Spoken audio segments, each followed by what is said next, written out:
Tower Colliery stands proud at the head of the Cannon Valley near the village of Hirwain in Mittlermorgan. The pit has been producing coal for over 150 years, and at its prime employed 2,000 men. Throughout the past decade, Tower has moved from being a loss-making pit on a downward spiral to a modern coal mine which has made £28 million profit over the last 3 years. It now stands alone as the last deep mine in South Wales. In the last 2 years, British Coal have manipulated coal sales from 960,000 tonnes in 1992 down to 330,000 tonnes in 1994. The National Union of Mine Workers believed that this was done purely to slim down the workforce ready for the privatisation of the industry, and with the ultimate aim of eventually leading to a local management buyout. With this ulterior motive in mind, British Coal used every dirty trick in the book to try and get the men out and close Tower Colliery. The local National Union of Mine Workers Lodge Committee and its loyal membership are known throughout the length and breadth of Great Britain for their active campaigning on many issues of importance to working people and their families, not least the pit closures and privatisation programme. And they weren't about to sign away their pit and their future for a pot of fool's gold. This film tells the story of their fight, the fight to save Tower Colliery. Well, basically, Tower Colliery is a high profitable pit. It's made £26 million profit in the last 3 years. It's probably one of the most modern pits in Britain today, because the old section underground, all the old workings, everything is new. Over the last few years, because of our high profits, and we produce anthracite coal, which is the most valuable product as far as coal is concerned in Britain today, that we're too big a pit really, and too important not to be purchased and bought. So the intentions by British Coal Management was to buy Tower Colliery. To do that, they wanted to buy us outside the main package, which comes on the final day of privatisation sometime in January of '95. Towards that end, Tower needed to be closed early so the local management could buy the pit. That was the colliery management's intention in early April of 1994. But the Tower miners were no April fools and responded in kind. The statement on behalf of the National Union of Mine Workers to British Coal. The workforce at Tower Colliery, who are members of the National Union of Mine Workers, demand the right to work. Tower Colliery is a profitable and viable colliery and has a major role to play in the economy for the Cannon Valley. We are incensed by the blackmailing tactics being used by British Coal, who are trying to pay off the workforce with enhanced payments of up to a further £9,000 extra on top of the present redundancy scheme. We want to exercise our right to go through the modified review procedure after taking a democratic vote by members of the National Union of Mine Workers last Saturday, 9/4/94, in favour of that decision.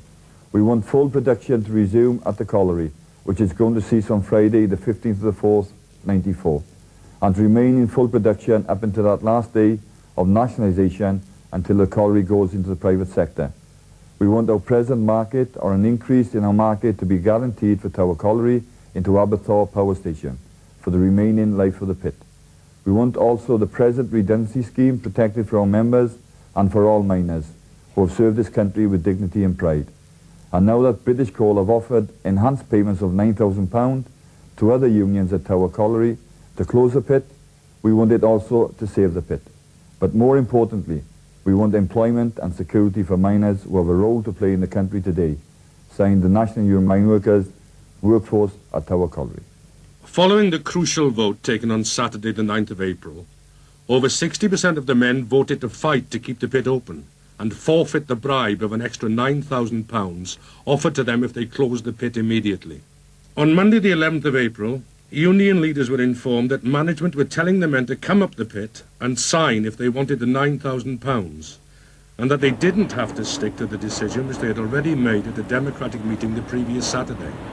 They even telephoned men at home and asked them to come to the pit and sign, or give verbal intention and British Coal would sign for them. Right up until 6 o'clock that evening, British Coal were encouraging men to sign away their jobs, telling them they would lose money if they didn't. Still, they didn't get enough names to overthrow the vote taken on Saturday. Despite the rumours spreading and subtle pressure management were putting on them, the men stayed loyal to the Union Lodge and their leaders. However, not everybody wanted to stay at the pit and fight on, and opinions were divided. The fucking majority at our Colliery wants it to fucking go, and it's a majority who don't want it. Fucking right. The next day, the pit manager met with the union and admitted he was wrong to try and unduly influence the men. He said he didn't know that Tower was officially in the modified colliery review procedure. Those people who had signed could not now have their redundancy, and he was sorry he had told them otherwise.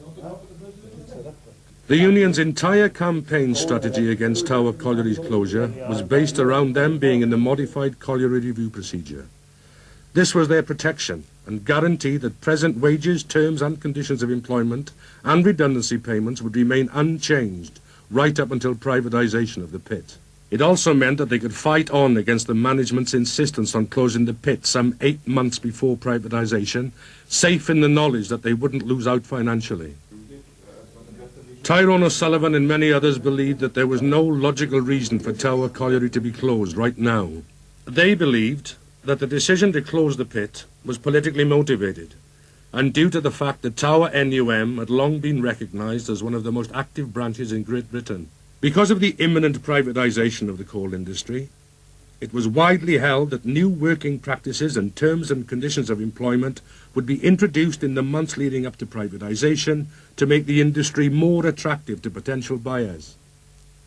Inevitably, Tower NUM would be in the vanguard of the campaign to oppose any changes. And for that reason, it is believed that someone somewhere had made the decision that Tower Colliery must be closed by the 30th of April 1994.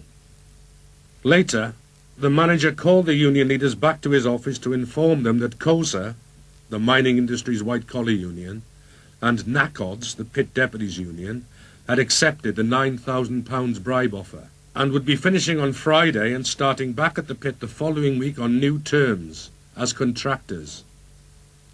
This came as no surprise to the NUM, as Phil White explains. It all happened from last Wednesday, really, is when Eddie Hindmarsh, the director of standalone collieries, announced that due to the market forces prevailing against Tower Colliery, he said that Tower Colliery is unable to survive in this climate. Hence is that we met then as a lodge committee on Thursday, talked through what needed to be done, met with the manager again on Friday as far as consultations are concerned, and then on Saturday we held a committee meeting where we gave a unanimous recommendation that even though miners were losing up to £9,000 by not accepting the board's bribe offer, that we felt that we had a case that is unanswerable to go through the review. Following that general meeting, the recommendation was accepted by the majority of the NUM workforce at Tower Colliery, and then we made that news announcement to the manager that as far as the NUM at Tower are concerned, we're going into the modified review procedure. But the sting in the tail of that is that the 4 other unions at the pit decided not to come along with the NUM to fight to save the pit, but they succumbed and gave in and told British Coal that they were prepared to accept the closure of Tower Colliery. And when we went into review, NACODS, 3 days earlier than us, informed British Coal that they wanted to take the pit through review. They had a meeting then on the Sunday after our meeting. Their meeting then decided to pull out the review and ask for the colliery manager to give them the £9,000 enhanced payment. So instead of fighting alongside us, they've done along again what they've always done in the past, is betrayed us at the very last minute. Rumours were spreading around the pit like wildfire. What's these rumours that everybody's spreading the bombs there? What's that one? 10 grand is all. 600 a year. Huh? 600 a year. Tell the deputies they're talking a load of rubbish. That's what's rumored upstairs. Everybody's going, let's have the 10, let's vote the 10. Well, the point is, this is what the deputies want you to do, right? Them and COSA can only get their hands on their money as long as we buckle on that. At 2:30 in the afternoon, the manager informed the NUM Lodge Committee that the £9,000 bribe offer was back on the table if they held a secret ballot of their members by Thursday. He also told them that he'd heard some news about the new redundancy scheme, and it was a lot worse than the present one, with men standing to lose even more money. 2:30 in the afternoon is the end of the main shift at Tower Colliery, and the men are hurrying to get home. This means that the Union Lodge won't see most of them till the following morning. The management deliberately used this tactic of issuing news and information late, so that other unions can spread it around the pit in the afternoon and night. British Coal's dirty tricks department was going into overdrive. Was it any wonder then that nobody at the pit seemed to know what the hell was going on? Any rumours you heard today taken as being correct? The phone was ringing constantly, with men wanting to know if this or that rumour was true or false, whether they ought to sign for redundancy and close the pit or carry on fighting. Tyrone had to check and double-check all the misinformation he was being fed, first with the union's area headquarters, and then with Arthur Scargill at the NUM national headquarters. Dave, what we want is a facility of a general meeting. Yeah. Now, the manager set a deadline for it. Midnight, is it? Yeah, well, I tell you what, we might have to go for a general meeting on Friday. Meanwhile, as media attention focused on Tower Colliery, messages of goodwill and support continued to pour in from various organisations and individuals.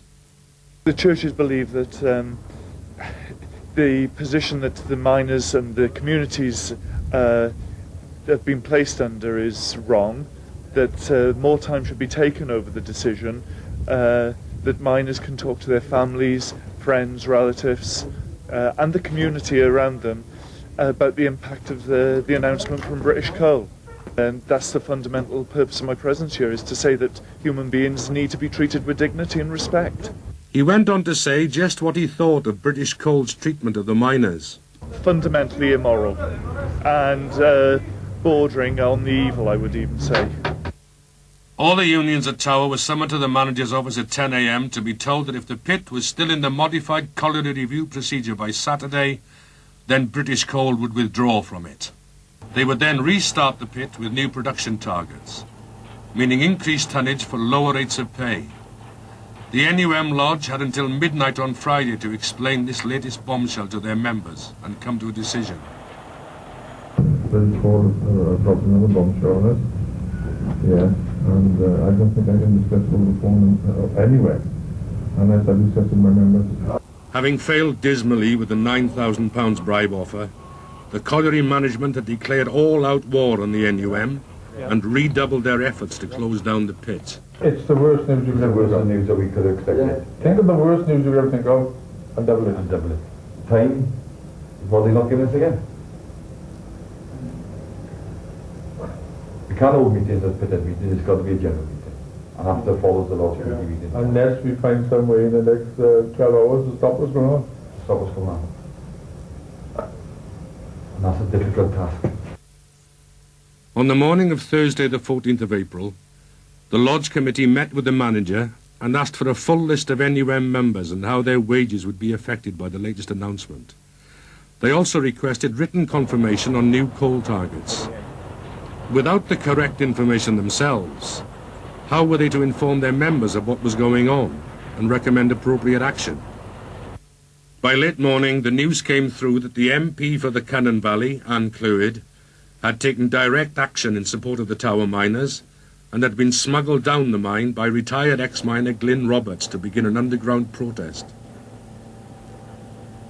Anne Clwyd, dressed in miner's clothing, was smuggled into the drift entrance to Tower at Trigos Mountain this morning.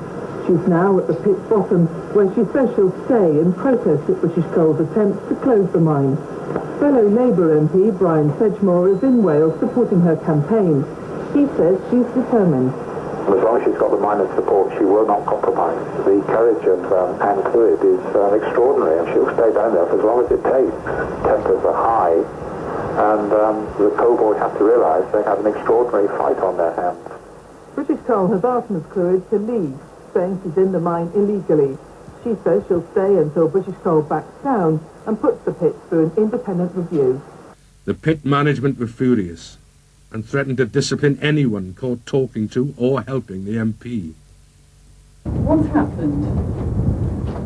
Well, to our great surprise, Anne Croyd, our MP, got into the pit, and she's on a sit-down strike in Tower Colliery with Mr. Glyn Roberts, an ex-workman at Tower Colliery. It came as a surprise, but it's a tremendous achievement by Anne to think that the MP of the Cannon Valley are so dedicated to save Tower Colliery. They made sure the terms and conditions, the blackmail that we go through now, if we're sitting in, it'll change the opinion of British Coal and the government to give us more time to look at our future. The media were banned from the colliery, and more pressure was piled on the NUM membership, with the Lodge Committee being given a list of their members facing wage cuts of up to £90 a week.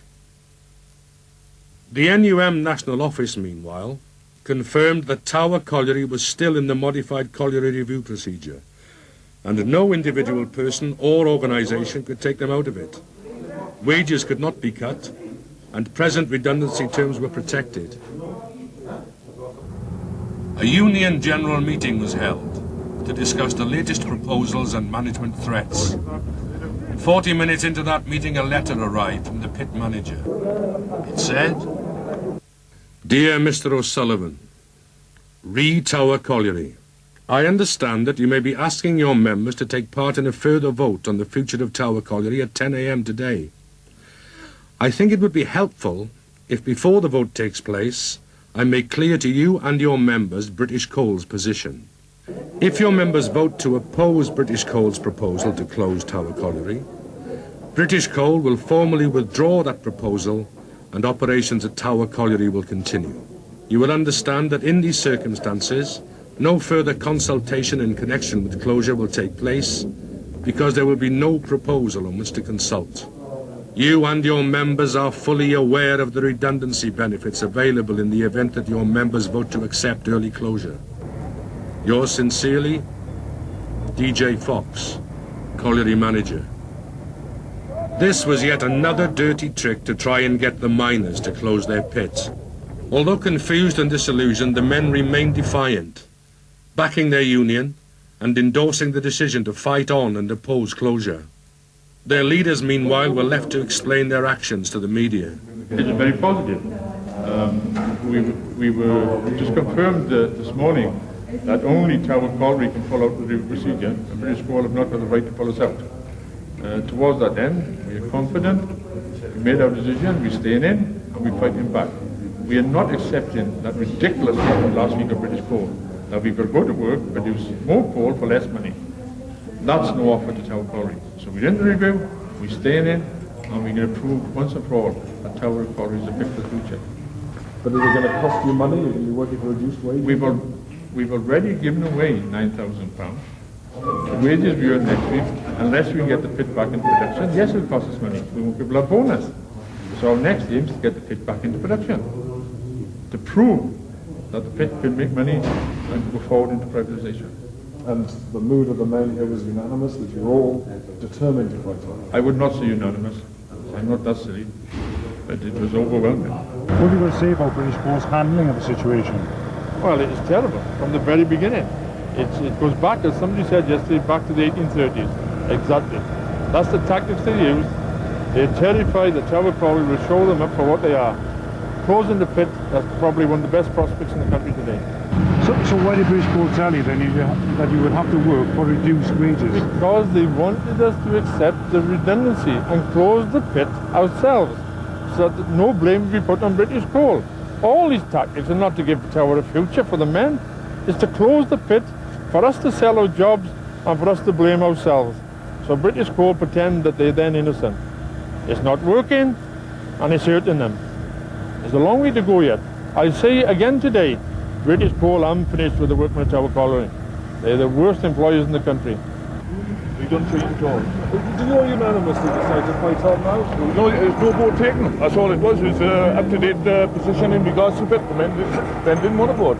We'd already made our decision last Saturday, so there's no problem. As far as we're concerned, The position is still the same now. And the fight goes on. The fight goes on. The Union Lodge Committee returned to the pit to inform the manager of the men's decision.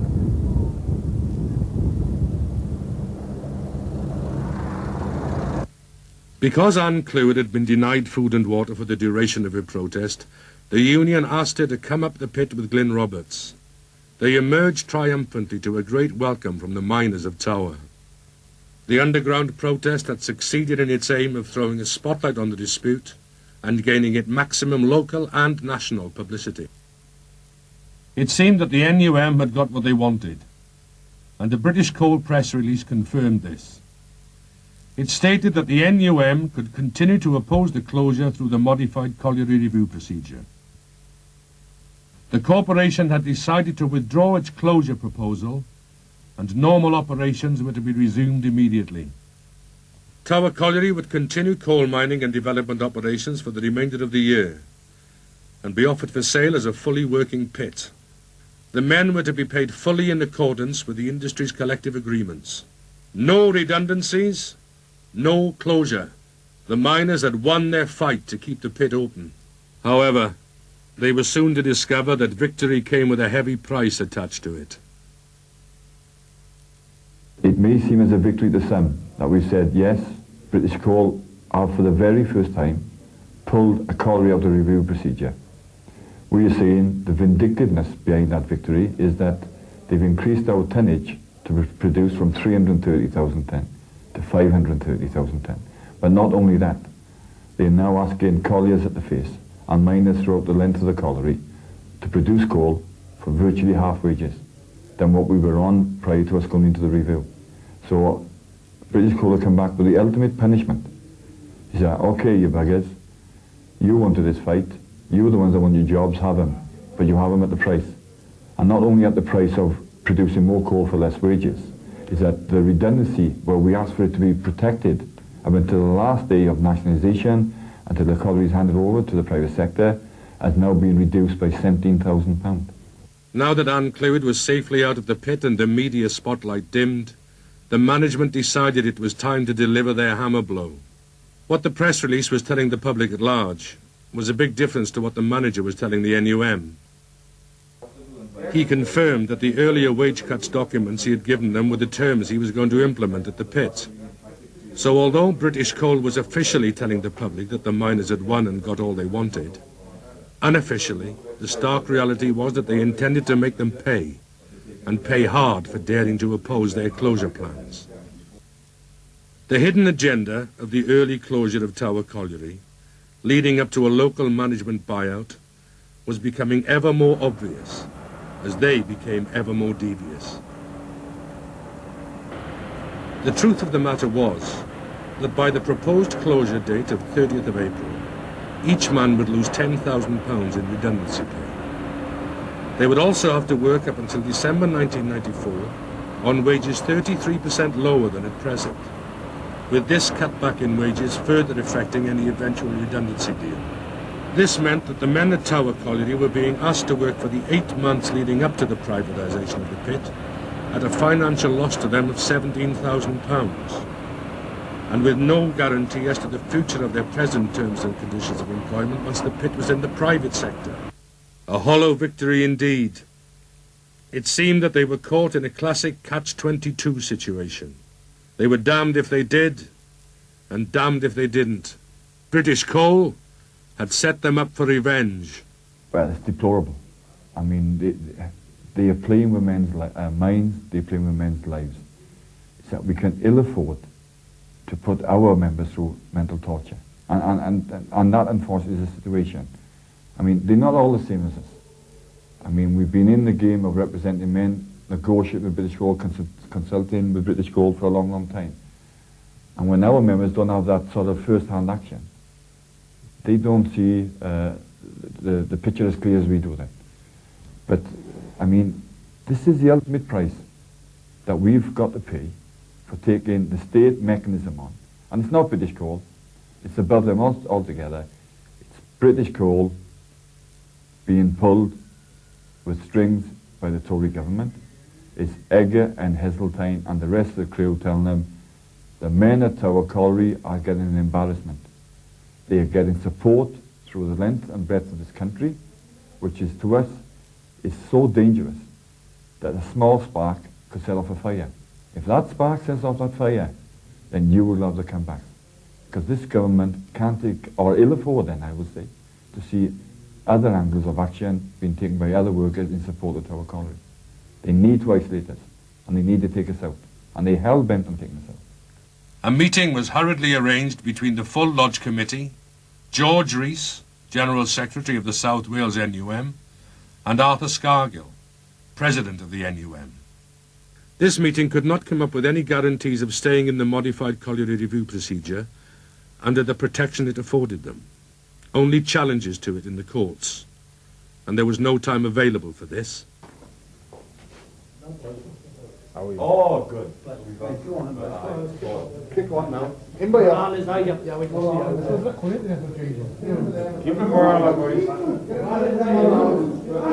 The Lodge decided to call another meeting to explain to the men that they did not have the full protection of the modified colliery review procedure, and that at some time in the near future they might be pulled out. In the meantime, they decided as a Lodge to vote to fight on. In my personal opinion, even if I would have had to have lost all my riddance, I wanted to keep fighting, because I think that we could have damaged, in the next 6 to 7 months, damaged this government to such an extent that we could have made them resign early, or at least put them at such a low position that they would never have ever had won an election in this country again. Support for the men of Tower was growing all over the country, and hundreds of letters and telephone calls came in each day, urging them to fight on. The miners themselves, however, needed all the facts about what was happening so far, and what further dirty tricks the management were getting up to. The Union Lodge also needed more time to gather the necessary information to put to their members. We're waiting for the management to come back to us with it in black and white of the public announcement made yesterday by the DTI or by Clark of British Coal. Also, that British Coal has said that the men must produce coal at the very basic rate of pay. Now then, we want him to break down every man that's on a wage which he's entitled to today, to see what wage he'll be entitled to as of from next Monday. And the breakdown in that is quite significant, because at Tower Colliery we've negotiated wages for our members over and above what they should be entitled to. Because we've always seen to our fair play here. If a man is working hard, we would form his manager, then our man should be given some more money. Even though we kept always within the confines of the national bargaining policy, we've never gone lower than the rate that's applicable, and we've always seemed to enhance it, but not outside the agreement. So it's important, as far as we're concerned, is that come Monday, that if men were guaranteed what I said earlier, that the present redundancy package is guaranteed to them, and all right, not expecting wages as high as we've had them, but not to take a drop of £150, we can continue working it. But if British Coal are not going to be prepared to do that, it's going to be a hell of a job on our hands tomorrow to convince men of an insecure future after 7 months, that it's going to lose £17,000 today. And of course, for that 7 months that they'll be in, that their wages are going to be half. The additional information was not forthcoming, and they were kept waiting. They asked for a 24-hour extension, but British Coal refused it. The deadline for a decision as to whether to accept what was on offer or reject it was 6:30 that evening. They needed to know exactly what it was they would be asking the men to vote on, because at present the picture wasn't at all clear. The pressure was mounting by the minute. Tyrone O'Sullivan then asked Anne Clewett to speak to British Coal's director Neil Clark personally to ask him to grant the union a 24-hour extension. Clark refused. The miners' whole future at Tower Colliery rested on that one decision. At the 11th hour of such an important time in their lives, they were refused an extra day to prepare their case. At 12:30, the miners' leaders attended a pre-arranged general meeting, and once more had to tell the men of British Coal's duplicity, stubbornness, double-crossing, and ultimate betrayal. This was the straw that broke the camel's back. The men could take no more of the relentless pressure being brought to bear on them by a scheming, malevolent management. Faced with the daunting prospect of working on under such a management, plus an uncertain future under private ownership, possibly made up of that same management, and the impending loss of thousands of pounds in redundancy entitlements, the men and their families could take no more. They had fought valiantly, but the odds had always been stacked against them. At the end of the day, the price of opposing closure was too high, both in human and financial terms. Faced with all this unrelenting pressure, the men reluctantly voted to take their redundancy and go. As a final act of defiance, they voted unanimously that the Lodge would steadfastly refuse to sign any document stating that they, in any way, had agreed with the closure of Tower Colliery. Well, British Coal hasn't closed the pit since 1984-85, have they? They've always interpreted it as that the men have voted to either discontinue the fight or accept the closure. It's not that, is it? It's British Coal announced the closure. The men resisted the closure. British Coal announced the closure was still on. What we said, and we continued, and we did it at the very end. We will not put our names to a piece of paper that British Coal requested, accepting the closure. We rejected that fully. We refused to sign it. Because I haven't accepted the closure. I'm still fighting against the closure. British Coal have closed us, no matter what John Major says or anybody else. I hope that the courage we've had, for the resilience and resistance the men have shown, it'll be proven that miners didn't close collieries. British Coal did by announcing them in the first place. British Coal closed Tower Colliery on Friday the 22nd of April 1994.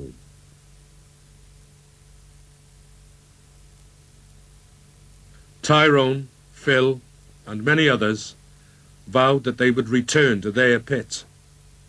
No one at that time, however, could have foreseen when or how. Well, I think Tower Colliery, there's two options. The one is that Opencastle will buy us and close the pit and just take our market. The other option is that the pit is such a highly profitable pit, and I've seen documents by British Coal that says that it'll make £71 million profit in the next 4 years, that the pit will be bought. What we will try to make, I think there's plenty of buyers around. I think loads of people can see the potential in Tower, and markets out there which we can go and find, besides the one in Aberdare. So I think that the pit will be bought, and what I hope is that the miners will be a part of that buyout and have a say in the wages, terms and conditions of the people employed here. The miners became more than just a part in the buyout. They were the buyout. And almost immediately another fight began. The fight to buy Tower Colliery. A full-scale campaign was quickly organised, building on the support and goodwill which was already there, only this time for a new goal. We decided immediately after the pit closed that we would continue with our bid for the pit. Because we did it immediately, it shook up the management intended buyout, because we put our bid in first and then we were granted the only money from the DTI. So first of all we were first in, and then we were granted 80,000 of the DTI to support our bid. That then stopped the management bidding without the money from the DTI.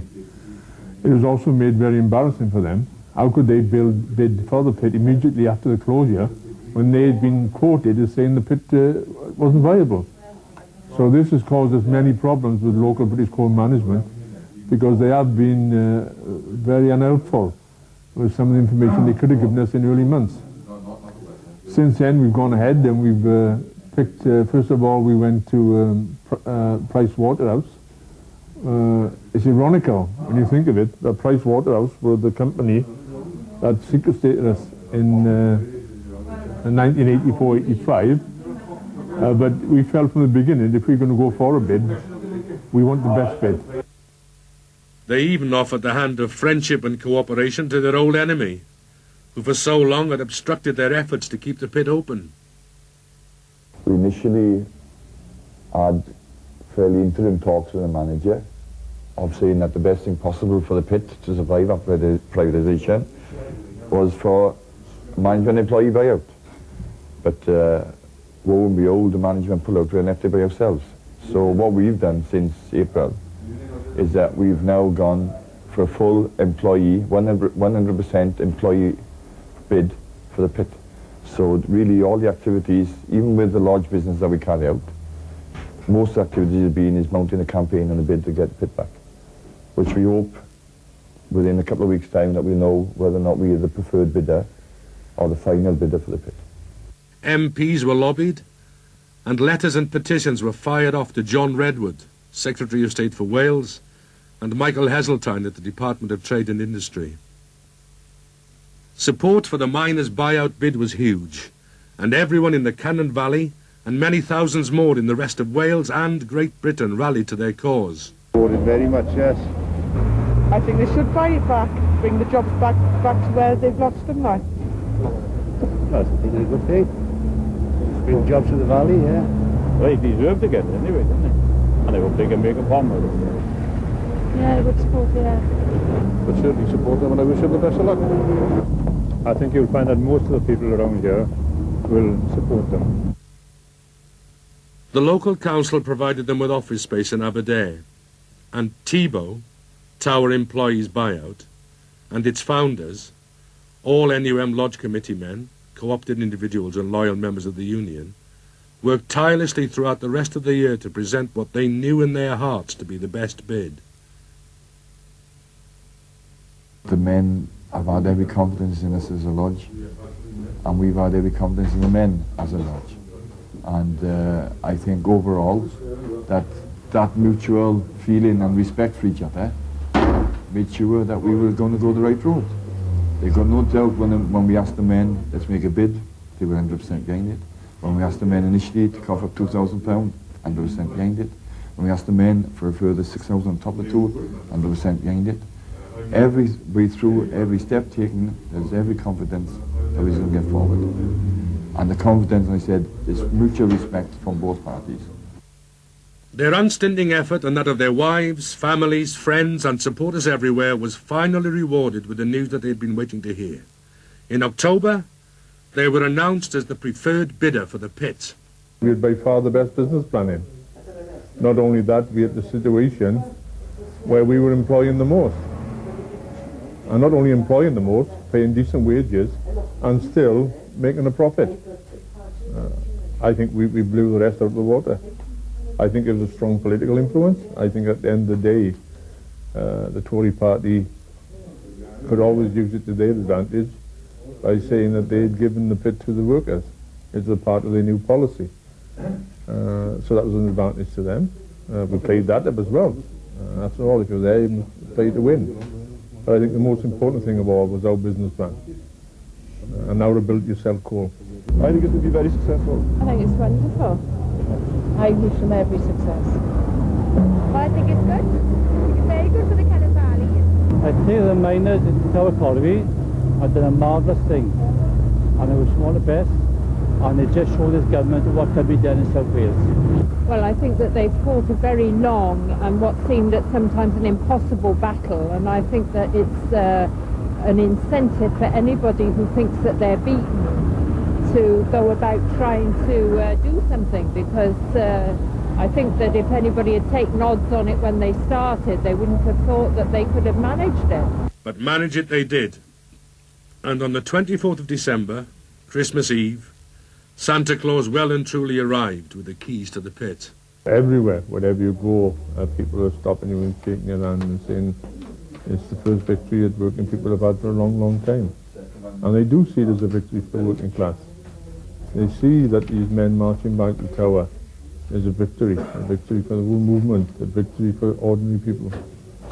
At the time, for 15 years, we haven't seen any victories. Oh, it's well recognised as a positive step for working people in Britain. Commenting on British Coal's efforts earlier on in the year when they tried their damnedest to get the miners out and close the pit, Tyrone had this to say. It's a typical British Coal tactics. And not only that, I think it was even higher up than local management. They picked out about 20 pits that they thought would be ideal for privatisation. Tower was one of them. That's why we were the last pit in South Wales and the last pit in Britain to be closed. They used the tactics over the last 2 years to close the colliery in such a way that they could buy it back perfectly. And they were putting things in place for their company to take advantage of once they bought the pit. A fantastic team. Norman Watson, the lead advisor, comparing what the consultancy agency, the first man we went to when we wanted to buy the pit. The rest of the team, you know, Bill Roberts, Bill White, Ken Davis, Guy John Jones.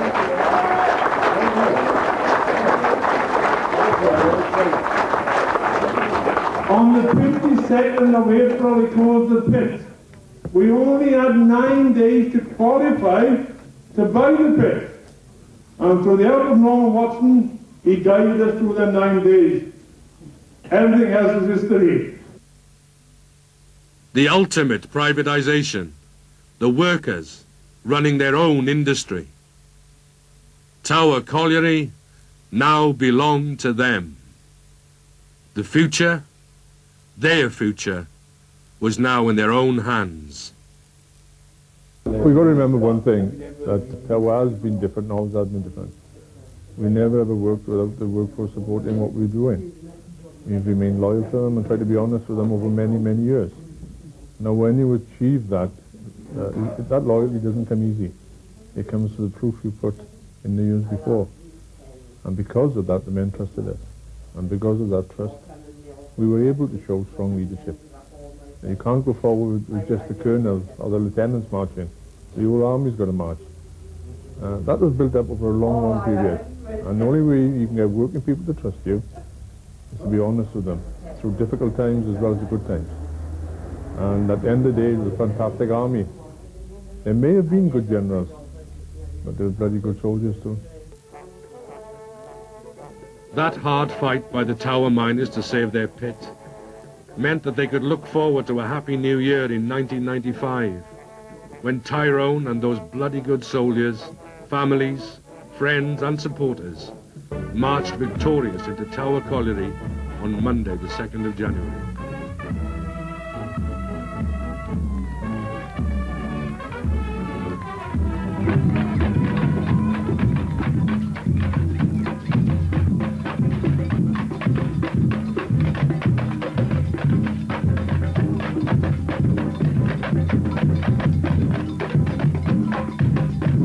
The fight to save Tower Colliery was now over, and to the victors went the spoils. What we did was, the Tories set the rules and we matched them. We got a good business plan, we got a good financial company, we had a good set of lawyers, we had a good management team, but most of all, we went out there to the people and we made it impossible for the Tories not to give us the pit. And remember that. If there's anything in life you want, you've got to go out and you've got to work for it. You must fear nobody and only wish for victory. And if you want it enough, you get it. Thank you all. Have a good new year. I'm damn sure I will. And everybody else in Tower Colliery. Thank you. All the best to coming. Thank you very much. We're going to cut the cake.